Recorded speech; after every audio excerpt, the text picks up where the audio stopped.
சமீபத்தில் 6 மாதத்திற்கு முன்னால் நடந்த ஒரு உண்மையான நிகழ்வினை இந்த அவையிலே பதிவு செய்கின்றேன். மிகப்பெரிய இதய அறுவை சிகிச்சை நிபுணர். அவர்கிட்ட அப்பாயின்மெண்ட் வாங்குறதுன்னா 6 மாதத்துக்கு முன்னாடி வாங்கணும்.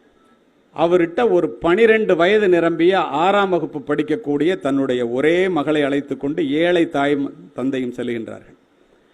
சின்ன குழந்தைங்கிறதுனால கீழே உள்ள டாக்டர்லாம் டெஸ்ட் பண்ணிட்டு உடனே அப்பாயின்மெண்ட் கிடைச்சிருது. பெரிய டாக்டர் பார்க்குறாரு.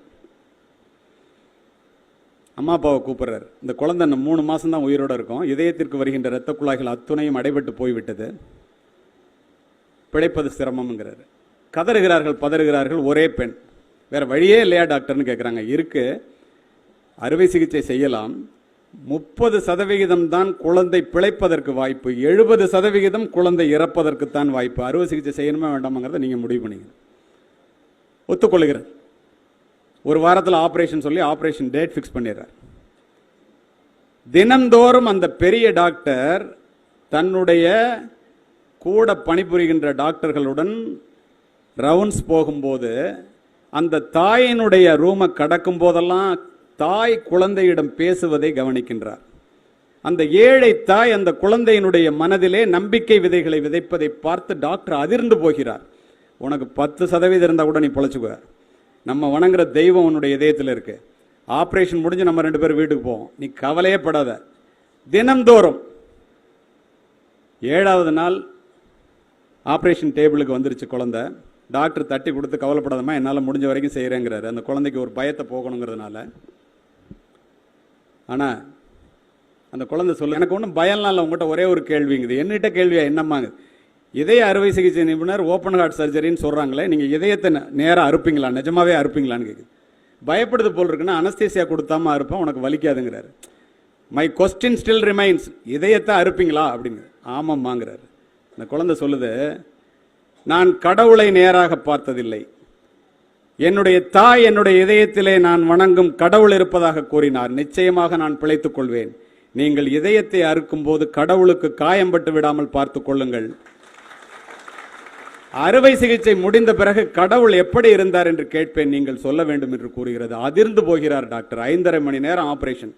50வது நிமிடத்திலே இதயத்திற்கு வருகின்ற இரத்த குழாய்கள் அத்துணையும் அடைபட்டு போய் இதய துடிப்பு முற்றிலுமாக நின்று விடுகின்றது. குழந்தை இறந்து விட்டது என்று முடிவு செய்த டாக்டர் அதிர்ந்து போகிறார். தன்னுடைய படிப்பு, தன்னுடைய முயற்சி, தன்னுடைய அனுபவம் அத்துணையையும் செய்து பார்த்து விட்டார். குழந்தையை பிழைக்க வைக்க முடியவில்லை. அவரும் மனிதர் தானே. கண்ணாடியை கலட்டி கொண்டு கண்ணீரை துடைத்து விட்டு ஒரு கணம் சிந்திக்கின்றார்.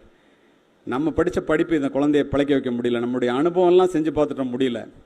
ஆனால் இந்த ஏழை தாய் இந்த குழந்தையினுடைய மனதிலே இப்படி ஒரு நம்பிக்கை விதைகளை விதைத்தாலே, அதை இந்த குழந்தை முழுமையாக நம்பியதே, அதற்காகவாவது இந்த குழந்தை பிழைத்திருக்க வேண்டாமா என்று கண்ணீரை துடைத்து கொண்டு ஒரு அடி எடுத்து வைக்கின்றார்.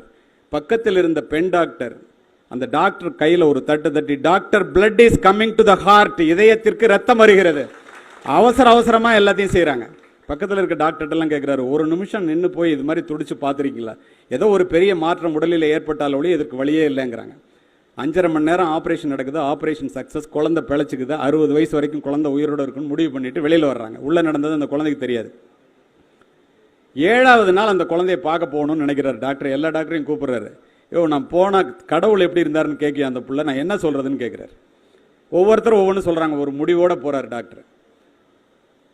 கட்டிலில் இருந்த குழந்தை துள்ளி எழுந்து வந்து டாக்டரோட காலை கட்டி பிடிச்சிட்டு, டாக்டர், நான் பொழைச்சுக்குவேன்னு சொன்னேன் பார்த்தீங்களா, கடவுளை பார்த்தீங்களா, கடவுள் எப்படி இருந்தார் அப்படின்னு கேட்குது.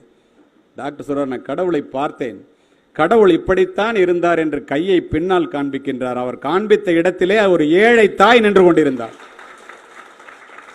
இறப்பினுடைய எல்லை வரைக்கும் சென்ற ஒரு பிள்ளையை பிழைக்க வைக்கக்கூட சக்தி படைத்தவர்கள் நம்முடைய தாய்மார்கள்.